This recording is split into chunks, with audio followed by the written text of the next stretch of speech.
I'm feeling ever so much better. I don't sleep much at night, for it is so interesting to watch developments. But I sleep a good deal in the daytime. In the daytime, it is tiresome and perplexing. There are always new shoots on the fungus, and new shades of yellow all over it. I cannot keep count of them, though I have tried conscientiously. It is the strangest yellow, that wallpaper. It makes me think of all the yellow things I ever saw. Not beautiful ones like buttercups, but old, foul, bad yellow things. But there is something else about that paper. The smell. I noticed it the moment we came into the room, but with so much air and sun, it was not bad. Now we have had a week of fog and rain, and whether the windows are open or not, the smell is here. It creeps all over the house. I find it hovering in the dining room, skulking in the parlor, hiding in the hall, lying in wait for me on the stairs. It gets into my hair. Even when I go to ride, if I turn my head suddenly and surprise it, there is that smell. Such a peculiar odor, too. I've spent hours in trying to analyze it, to find what it smelled like.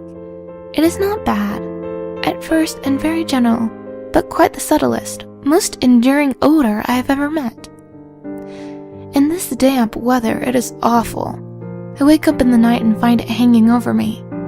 It used to disturb me at first. I thought seriously of burning the house to reach the smell, but now I am used to it. The only thing I can think of that is the color of the paper. A yellow smell. There is a very funny mark on this wall, low down, near the mopboard, a streak that runs around the room. It goes behind every piece of furniture except the bed, a long, straight, even smooch, as if it had been rubbed over and over. I wonder how it was done and who did it, and what they did it for. Round and round and round, round and round and round. It makes me dizzy. I really have discovered something at last. Through watching so much at night, when it changes so, I have finally found out. The front pattern does move. No wonder. The woman behind shakes it. Sometimes I think there are a great many women behind, and sometimes only one, and she crawls around fast, and her crawling shakes it all over. Then in the very bright spots she keeps still, and in the very shady spots she just takes hold of the bars and shakes them hard. And she's all the time trying to climb through, but nobody could climb through that pattern. It strangles so. I think that is why it has so many heads. They get through, and then the pattern strangles them off and turns them upside down and makes their eyes white. If those heads were covered or taken off, it would not be half so bad. I think that woman gets out in the daytime, and I'll tell you why. Privately. I've seen her. I can see her out of every one of my windows. It is the same woman, I know, for she is always creeping, and most women do not creep by daylight. I see her on that long road under the trees, creeping along, and when a carriage comes, she hides under the blackberry vines. I don't blame her a bit. It must be very humiliating to be caught creeping by daylight. I always lock the door when I creep by daylight. I can't do it at night, for I know John would suspect something at once. And John is so queer now that I don't want to irritate him. I wish he would take another room. Besides, I don't want anybody to get that woman out at night but myself. I often wonder if I could see her out of all the windows at once. But, turn as fast as I can only see out of one at one time. And though I always see her, she may be able to creep faster than I can turn. I have watched her sometimes way off in the open country, creeping as fast as a cloud shadow in a high wind. If only that top pattern could be gotten off from the under one, to try it, little by little. I have found out another funny thing, but I shan't tell it this time. It does not do to trust people too much. There are only 2 more days to get this paper off, and I believe John is beginning to notice. I don't like the look in his eyes, and I heard him ask Jenny a lot of professional questions about me. She had a very good report to give. She said I slept a good deal in the daytime. John knows I don't sleep very well at night, for all I'm so quiet. He asked me all sorts of questions too, and pretended to be very loving and kind, as if I couldn't see through him. Still, I don't wonder he acts so, sleeping under this paper for 3 months. It only interests me, but I feel sure John and Jenny are secretly affected by it. Hurrah! This is the last day, but it is enough. John to stay in town overnight, and won't be out until this evening. Jenny wanted to sleep with me, the sly thing, but I told her I should undoubtedly rest better for a night all alone. That was clever, for really I wasn't alone a bit.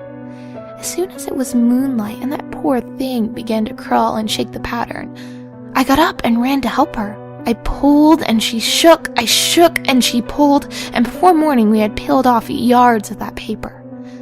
A strip about as high as my head in half around the room. And then when the sun came and that awful pattern began to laugh at me, I declared I would finish it today. We go away tomorrow, and they are moving all my furniture down again to leave things as they were before. Jenny looked at the wall in amazement, but I told her merrily that I did it out of pure spite at the vicious thing. She laughed and said she wouldn't mind doing it herself, but I must not get tired. How she betrayed herself that time! But I am here, and no person touches this paper but me. Not alive. She tried to get me out of the room.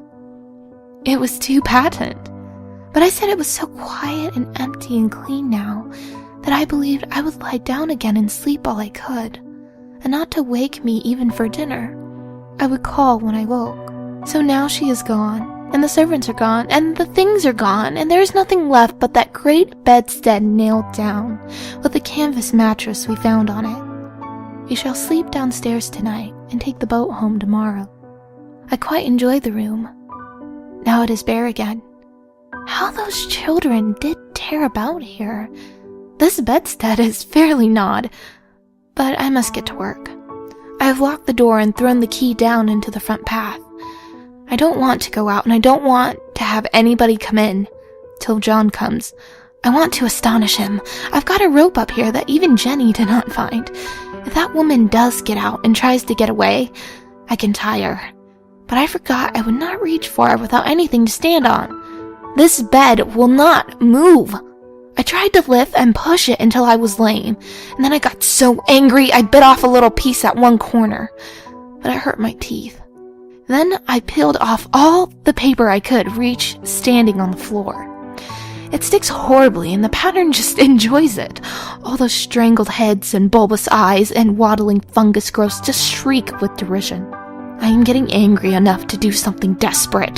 To jump out of the window would be an admirable exercise, but the bars are too strong even to try. Besides, I wouldn't do it. Of course not.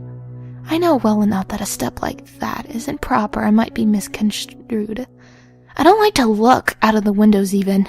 There are so many of those creeping women, and they creep so fast. I wonder if they all come out of that wallpaper as I did. But I am securely fastened now by my well-hidden rope. You don't get me out on the road there. I suppose I shall have to get back behind the pattern when it comes night. And that is hard. It is so pleasant to be out in this great room and creep around as I please. I don't want to go outside. I won't, even if Jenny asks me to. For outside you have to creep on the ground, and everything is green instead of yellow. But here I can creep smoothly on the floor, and my shoulder just fits in that long smooch around the wall, so I cannot lose my way. Why, there's John at the door. It's no use, young man, you can't open it. How he does call and pound. Now he's crying for an axe. It would be a shame to break down that beautiful door. John, dear, said I in the gentlest voice, the key is down by the front steps, under a plantain leaf. That silenced him for a few moments.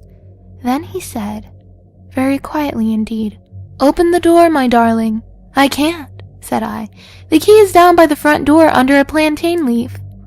And then I said it again, several times, very gently and slowly, and said it so often that he had to go and see, and he got it, of course, and came in. He stopped short by the door. "What is the matter?" he cried. "For God's sake, what are you doing?" I kept on creeping just the same, but I looked at him over my shoulder.